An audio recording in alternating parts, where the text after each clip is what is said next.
Hello అందరికీ welcome to Siri spicy foods. ఈరోజు మన రెసిపీ వచ్చేసి ఆలు మెంతి ఫ్రై అనమాట. ఏంటి ఈ మధ్యన బాగా మెంతి రెసిపీసే చేస్తున్నాను అనుకుంటున్నారా?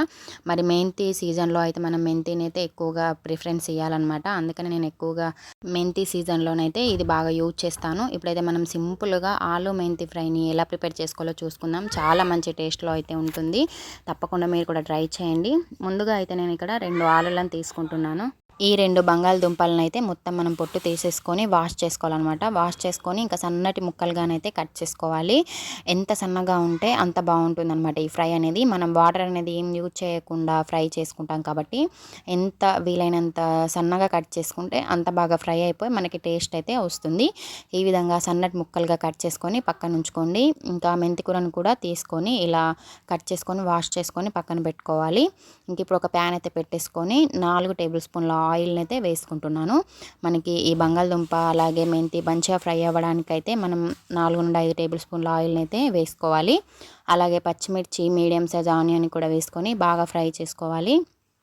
ఇంక ఇవన్నీ ఒక 2 మినిట్స్ పాటు ఫ్రై అయిపోవాలన్నమాట. ఇవి ఒక 2 మినిట్స్ ఫ్రై అయిపోయిన తర్వాత ఒక 2 రెమ్మల కరివేపాకుని కూడా వేసుకొని బాగా ఫ్రై చేసుకోవాలి. మనకి ఈ ఫ్రైలో కరివేపాకు ఫ్లేవర్ అయితే చాలా బాగుంటుంది. తప్పకుండా వేసుకోండి.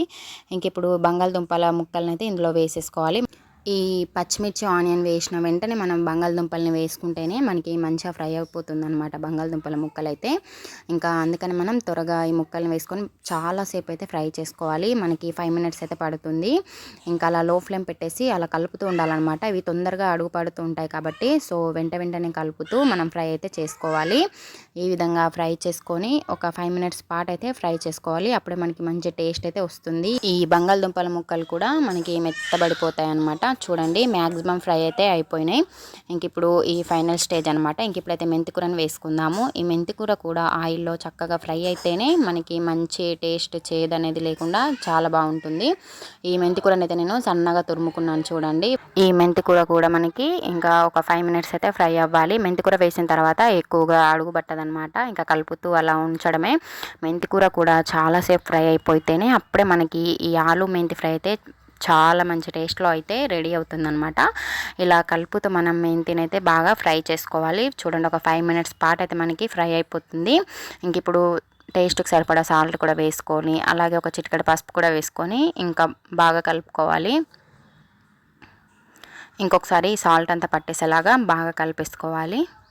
ఈ ఆలు మెంతి ఫ్రై అయితే మనకి ఏ కాంబినేషన్లో అయినా చాలా బాగుంటుంది. మనకి పప్పు కానీ చపాతీ రోటీ దేంట్లోకైనా కూడా చాలా మంచి టేస్ట్ అయితే వస్తుంది. సో చూసారు కదా, ఇంతేనండి. మీకు ఈ రెసిపీ నచ్చితే తప్పకుండా వీడియో లైక్ చేసి మీ ఫ్రెండ్స్తో షేర్ చేసుకోండి. ఇలాంటి రెసిపీస్ మీకు కావాలంటే మన ఛానల్ని సబ్స్క్రైబ్ అయితే చేసుకోండి. మీరు కూడా ట్రై చేసి మీకు ఎలా కుదిరిందో కామెంట్ చేయండి.